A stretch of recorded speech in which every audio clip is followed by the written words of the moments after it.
Hey, what's up, everybody? Welcome back to my channel. My name is Paul, the Canadian Snowman, here, of course, with some more Diadochi Wars, Battles of Paraitakene and Gabiene. Sorry if I butchered the names, but pretty much, if you're new here, this is the second episode of a series, basically taking place after Alexander the Great died. I definitely recommend doing the video before, but if not, all is good. We left off, was it Aranes or I forget his name, but he's waiting for his fate. There's a whole truce, it's kind of, no more bloodshed wants to happen, and there's kind of being some negotiations of what's going to happen next, kind of the future of the empire. I'm sorry, I'm horrible with names. I forget the names, but I know how it left off. But anyways, that's kind of where we're at now. But if you guys have watched this last episode with me, you know what I'm talking about, right? So anyways, yeah, we're going to jump right into this, guys. Before you do, please hit that like and subscribe button below. If you haven't yet, please and thank you. And, yep, let's just get to it, guys. If you guys are enjoying the Euro Cup and stuff over there. Where are you? Here we go, guys. 3, 2, 1, bam. Kings and Generals, awesome team.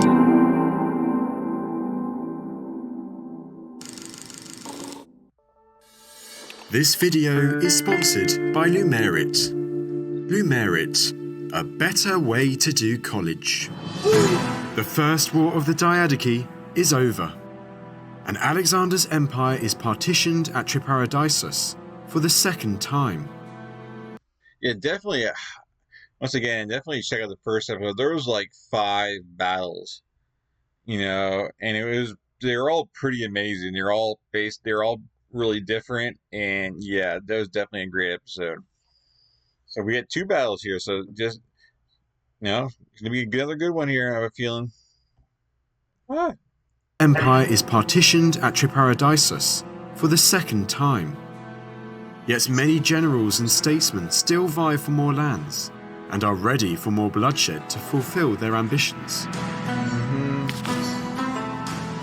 It is the spring of 319 BC, and one of the main players of the First War of the Diadochi, Eumenes, is still trapped in Nora in Cappadocia.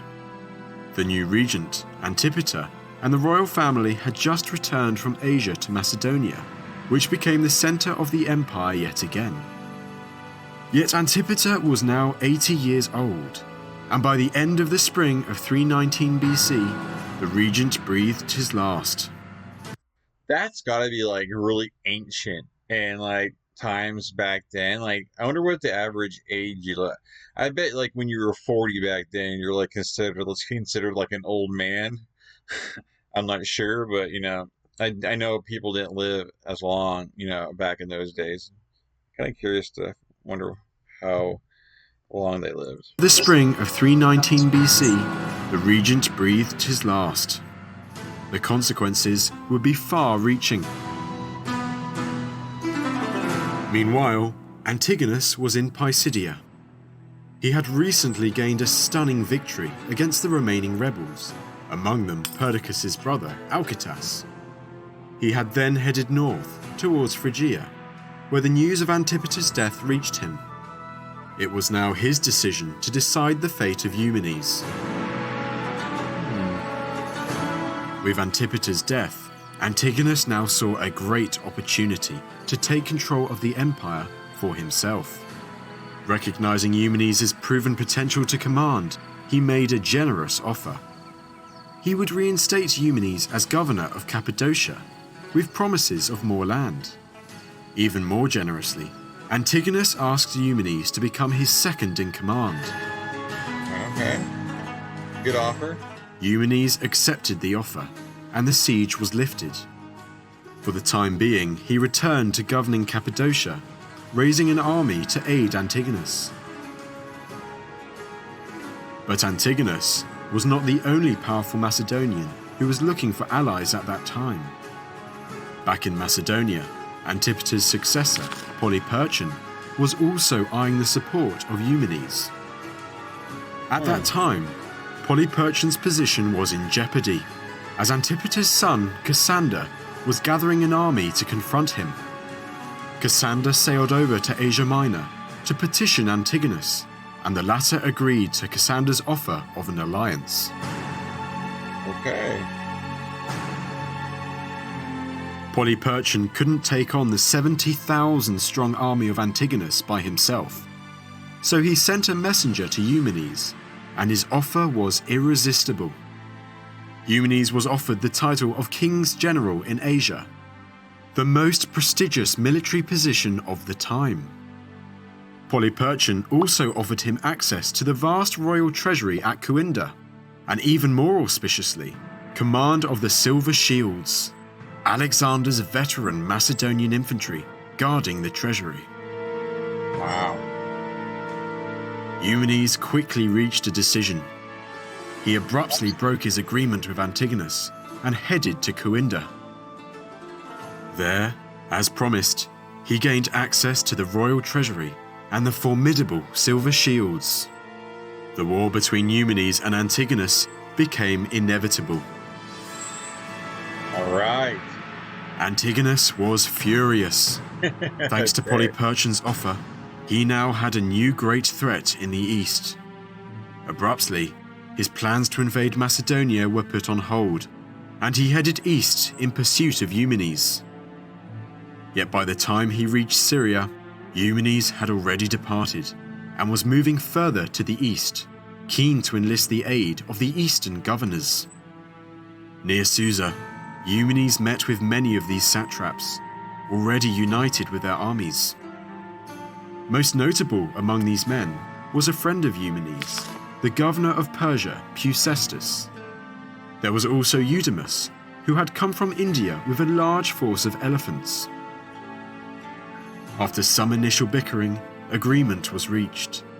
The two forces joined together, and Eumenes now found himself leading a formidable army, consisting of Persians, Macedonians, Greeks, Bactrians, and Indians. Wow. Meanwhile, Antigonus had not been idle. Having received reinforcements, he had been in hot pursuit of Eumenes. In the summer of 317 BC, their forces... All right, we're about to get into battle here. Both seem like proven, proven guys in battle, so I have no idea which way this is going to go. So this is going to be pretty exciting, who has the better tactics here, whoever makes like the smartest decisions, who's got the patience, who's got, this is going to be good. Finally clashed on the eastern bank of the Euphrates River, now known as the Dej River, in Iran. While Antigonus's forces were in the midst of crossing, Eumenes led a detachment of 4,000 infantry and 1,300 cavalry towards the river and charged. The forces of Antigonus that had reached the other side, some 6,000 men, were taken completely by surprise. Disorder ensued, and soon that part of Antigonus's army was routed. Wow. Eumenes had won a small but clear victory, taking over 4,000 of Antigonus's men prisoner. Unable to cross, Antigonus was forced to head north. Did they not have scouts? Like, I don't know, because obviously they see an army is over there. They're not just going to march across this small area, knowingly that there's, an army is sitting there waiting for them, because, obviously any kind of army is going to take them, before the whole army gets, across. So, you think they would have sent someone ahead, just to scout to make sure that, the coast was clear. Oh, this seems like a big mistake there. Eumenes, wins battle number 1 here. Wow. Crazy. Unable to cross, Antigonus was forced to head north, around the Zagros Mountains.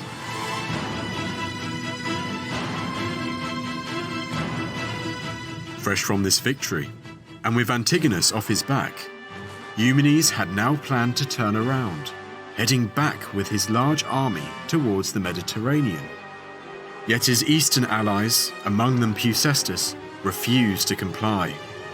They feared that if they headed west, Antigonus would ravage their provinces in the meantime, as the eastern provinces were some of the richest in the empire. Relenting, Eumenes abandoned his plans and continued east to Persepolis. Makes sense, though. Meanwhile, Antigonus had moved around the mountains and was again advancing on Eumenes. Hearing this, Eumenes marched his forces from Persepolis to meet those of his rival. On the plains of Paraitakene, their forces would clash once again. There you go. Eumenes' force numbered just over 40,000 men, including 35,000 infantry, 6,000 cavalry, and 114 elephants. Antigonus also had 40,000, and his army consisted of 28,000 infantry, 8,500 cavalry, and 65 elephants. Eumenes deployed his army at the bottom of the plain. On his left, Eumenes placed over 3,000 of his Asian cavalry. In the center, first he placed his mercenary infantry, followed by his 5,000 mixed Asian troops trained in the Macedonian manner, and finally, in the most prestigious place of the infantry line, the silver shields. On his right wing, Eumenes placed his heavy cavalry, including both himself and Peucestus. Finally, Eumenes spread his elephants along the length of his line, with light infantry in between. Facing Eumenes, Antigonus's army was positioned on a slight elevation to one side of the plain. On his left wing, he deployed his light cavalry, among them 1,000 horse archers from Parthia and 2,000 expert Tarentine cavalry under the command of Python. Next to them, Antigonus placed his mercenary infantry, followed by 8,000 mixed Asian troops trained in the Macedonian manner, and finally his 8,000 Macedonians. On his right wing, he placed his finest cavalry, the Companions, under the command of his son Demetrius, with himself further to the right. Antigonus placed most of his elephants in front of his infantry line, facing those of Eumenes, with light infantry interspersed between them. They both line up the same way, it looks like. Deployed in such a manner, Antigonus advanced his army at an angle. He moved his stronger right wing forward, keeping his lighter left wing further back. At the given signal, Python's light cavalry on Antigonus's left advanced against those facing them, raining arrows and javelins down on the opposing elephants and cavalry. Eumenes responded by sending a portion of his light cavalry on his left flank over to his right, chasing away Python's light horsemen from the battle. As this was going on, in the center, the infantry phalanxes had collided, and a desperate struggle ensued. Finally, the great experience of Eumenes' silver shields showed itself. Many of these men had fought in the campaigns of both Philip II and his son Alexander, and although many were now in their 60s, their skill was unmatched, and they crushed Antigonus's infantry with ease. Much of Antigonus's army was now in retreat, yet the one-eyed general himself refused to withdraw. Seeing an opening on Eumenes' left, he now charged with his elite cavalry into the side of this force, causing great panic and disorder. Eumenes' left wing collapsed. The rest of his army, however, was still intact and came to fend off any further attacks from Antigonus's remaining forces. With no more moves on either side, the battle ended. Each side claims the victory, yet it was Eumenes who had evidently come off better. He had lost just over How could the other side claim victory? Eumenes clearly wins here.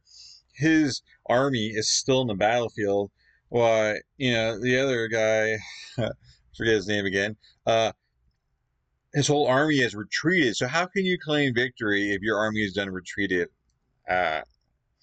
I guess to make his army feel better and his people feel better. You just you claim victory. It's a political kind of thing. So your army, to keep your you know keep morale up, I guess. Wow, that's a second battle in a row, man. Yet it was Eumenes who had evidently come off better. He had lost just over 500 men in the encounter. Antigonus, on the other hand, had lost almost 4,000. Wow, it's a big difference. Eumenes now marched further to Gabiene, while Antigonus returned to Media. Antigonus knew that the odds were now stacked against him. His army was now smaller than that of Eumenes. He therefore attempted to outwit his foe with a surprise attack. Rather than waiting to restart campaigning next summer, Antigonus marched his army in the winter of 316 BC through a harsh wilderness, hoping to surprise Eumenes. But unfortunately for Antigonus, the plan was foiled, and Eumenes managed to organize his forces on a nearby plain, awaiting the next battle. And so, in the winter of 316 BC, the final great clash between these two formidable generals was to take place. Once again, Antigonus deployed his forces as he had at the previous battle. Python was given command of the cavalry on the left, with Demetrius and Antigonus in command of the elite right. Antigonus, you gotta win, dude. In the center, Antigonus placed his infantry, now numbering 22,000, with 65 elephants spread along the front of the line. To counter this deployment, Eumenes deployed himself with his best cavalry and elephants on his left wing, opposite Antigonus and Demetrius. Next to his cavalry were the silver shields, followed by the rest of his 36,000 infantry and elephants in front. On his right wing, Eumenes placed his weaker cavalry, along with the remaining elephants, which he intended not to use. Eager for victory, Eumenes launched the attack. He ordered his elephants on the left and center to charge. Closely following behind these tanks of ancient warfare, Eumenes and his own cavalry on the left advanced. Yet as the advance was taking place, the hooves and feet of these animals caused a large dust cloud to emerge across the plain. Seeing an opportunity, Antigonus ordered some of his light cavalry to use this cloud to their advantage, sneaking past Eumenes' line and attacking the baggage train. It would prove a critical moment. Eumenes' cavalry charge was not going well. Cusestus, his second in command, panicked, and with 1,500 men withdrew from the fight. Eumenes finally called off the attack and retreated to take command of his remaining horsemen on the right. Meanwhile, the silver shields had now advanced, leading Eumenes' infantry. A fearsome spectacle, these 3,000 men then charged the entire phalanx of Antigonus. What? The result was devastating. Antigonus' infantry was shattered. The silver shields had once again proven their prowess. Each side now retreated to their camps. I thought Eumenes was about to lose that battle. Once Eumenes' army was still all the way back there, I'm like, man, you're left out. They're too far back. They're not going to be able to help you. But little did I know that they just charged forward. And those silver shield guys, man, they're kicking butt, man. You can't stop those guys. They just charged forward and there went. Wow, man. Eumenes has the game changer there with their silver shields, man. Those guys are pretty badass. So that's basically 3 in a row Eumenes has won. Each side now retreated to their camps. Knowing victory was near, Eumenes decided to finish off Antigonus the next day. Antigonus has got to have something up his sleeve. This has been all one-sided so far, and you gotta get that feeling. Eumenes, I guess if he has too many people, Antigonus he's not going to win, but you don't want to get the big head about yourself now, man. Like you still want to be pretty cautious, you know. So let's find out how this ends. In a cruel twist of fate, however, news now reached him that his baggage train had been taken, much to the horror of his army, and most notably, the Silver Shields. For them, this baggage train was their home, holding both their families and possessions. Everything they held dear was now in the hands of Antigonus. Very quickly, betrayal was afoot. Thinking only for their families and themselves, these grizzled veterans seized Eumenes that same night and handed him over to Antigonus. Eumenes' greatest soldiers had become his worst nightmare. Welcoming his betrayed opponent with great respect, Antigonus pondered on what to do with this exceptional general. In the end, with great reluctance, Antigonus gave the order for Eumenes' execution. Wow. The extraordinary military career of Alexander's former personal secretary had met its end. Antigonus was now the most powerful man in Asia, and his story will continue in the next documentary. We often say, Antigonus, man, talk about me like speaking too soon here. Wow, you know, when they mentioned the previous battle with the baggage train, and then Eumenes won, I'm like, what was the big deal with the bag? I was thinking like, why'd they even mention that? It didn't seem to make any kind of effect on that battle. Little did I know that that was a huge effect, and the silver shields, you know, just like anyone else, man, you're gonna do what you gotta do for your family, you know, and they just hand him over. Just when I said he had the trump card, and then the trump card just backfired on him. And I don't blame Antigonus for killing Eumenes because they had a deal to begin with, and you know he basically Eumenes kind of stabbed him in the back there and went back on the deal, and so it's like how can you trust him again? And so you really can't, you know. So killing Eumenes, you know, just made sense, but it doesn't seem like anyone's staying in his, you know, I think it's his way now. So I guess we're gonna see what happens next. But wow, I didn't expect that at all. Like, they just handed him over. I know the best guys, so it's not like the rest of the armies are probably gonna stay in their way. They probably didn't know what was going on, really, to be honest. Uh, for all they know, Eumenes ordered them to walk with him to make a deal or something. So you know, but wow, Eumenes was on a roll, won all these battles, man, and then just hands them over, and that's it. I'm guessing like the rest of the Macedonians will probably join them, and I guess maybe like the Indian army, like, they'll probably just go back home, I would assume. You know, I mean, there's no one for them to fight right now, at least not yet that I can see, and so wow, definitely a strong turn of events happening there. That's crazy. Crazy stuff, guys. Wow. What we got next? Battle of Gaza. This is 312 BC. So each episode's like jumping a few years, which is pretty cool, you know. I guess, you know, you have to rest and kind of like, you know, you got to try to make, you know, allies and, you know, just make your moves between the battles, right?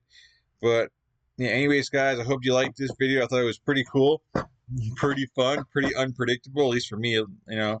But also let me know in the comments if you're new, if you're watching this for the first time with me, or if you've seen this. I know a lot of you have already seen this because I know the ones who recommend this have probably already watched it and knew it was to come. But anyways, guys, yeah, that was definitely a good one. I didn't see that one coming at all. That was a lot of cool. That was fun. It's always more fun when it's unpredictable. And I don't have a side here, so I have no one to root for. But anyways, guys, please hit that like and subscribe button if you like this below. Please and thank you. I'll catch you in the next battle and war or whatever you want to call it. Well, it's the wars. So in the next war. But anyways, guys, like, subscribe, and catch you guys in future videos. Always a blast. You guys have a great night or great day or whatnot, and catch you guys in future videos. Peace. I'm out of here.